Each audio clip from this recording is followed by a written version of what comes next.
पुण्यातील पोर्श अपघात प्रकरणी आरोपीला आज बाल न्याय मंडळात हजर करणार नाहीत. आरोपीला संज्ञान ग्राह्य धरल्यास अटक होणार. पुण्यात विशाल अग्रवालच्या अल्पवयीन पोरानं दारूवर 90 मिनिटात 48,000 रुपये खर्च केले. पोलीस आयुक्तांची माहिती. पोलिसांकडे दोन्ही बारचं बिल.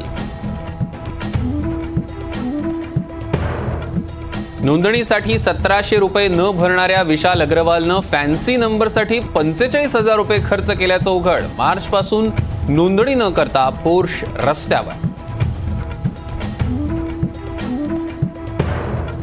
पुण्यातील पोर्श अपघाताप्रकरणी आमदार प्राजक्त तनपुरेंच्या पत्नी सोनाली तनपुरेंचे आरोप. सोनाली तनपुरेंचा ट्विट करत पोर्शे कार अपघातातील मुलानं माझ्या मुलाला त्रास दिल्याचा केला आरोप.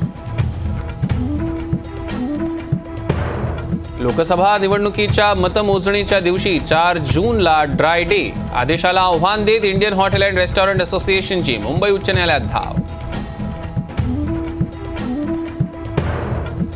मुंबईच्या काही भागात 24 आणि 25 मे रोजी पाणी कपात. घाटकोपर, मुलुंड, भांडूपमध्ये पाईपलाईनचं काम केलं जाणार. भीमा नदीत बोट उलटून 6 जण बुडाले. 1 जण पोहत बाहेर आला. बचाव कार्यासाठी एनडीआरएफची टीम तैनात.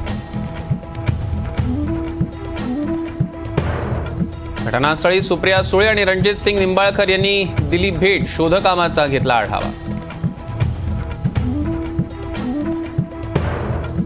धुळ्यात मतदान केंद्रात मोबाईलनं फोटो काढण्यावरून दगडफेक प्रकरणी 137 जणांवर गुन्हा दाखल. चंद्रपूरमधील पवनी कोळसा खाणीमुळे तलावातील हजारो माशांचा मृत्यू. कोळसा खाणीतून निघणाऱ्या घातक रासायनिक द्रव्यांमुळे माशांचा मृत्यू.